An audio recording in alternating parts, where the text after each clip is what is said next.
सोलापूरच्या माढ्यामधील उपळाई गावातील तरुणानं 3 एकरातील कांद्याच्या पिकावर फिरवला रोटावेटर। कांद्याला योग्य दर मिळत नसल्यामुळे तरुणानं उचललं पाऊल। सांगलीमधील तासगावमध्ये कर्जबाजारीपणा आणि आर्थिक नुकसानाला कंटाळून शेतकऱ्यांना 2 एकर द्राक्ष बागेवर कुऱ्हाड चालवली। सरकारनं कर्जमाफी देऊन द्राक्ष बागा जगवण्यासाठी सहकार्य करण्याची शेतकऱ्यांची मागणी। परभणीच्या पूर्णा तालुक्यामधल्या लिमला परिसरामध्ये अतिवृष्टीनं भिजलेल्या सोयाबीनला कवडीमोल दर। अतिवृष्टीमुळे पिकांची गुणवत्ता देखील घसरली। खर्च निघणं कठीण झाल्यानं शेतकरी मेटाकुटीला।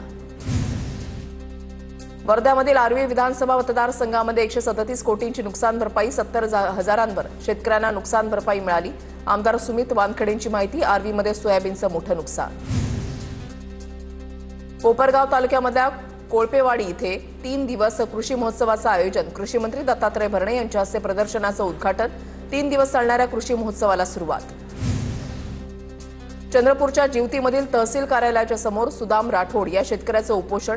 तालुक्यामधील विविध पायाभूत सुविधांसाठी तसंच शेतकऱ्यांच्या विविध मागण्यांसाठी आंदोलन। सुदाम राठोड यांच्या आंदोलनाचा आज दुसरा दिवस।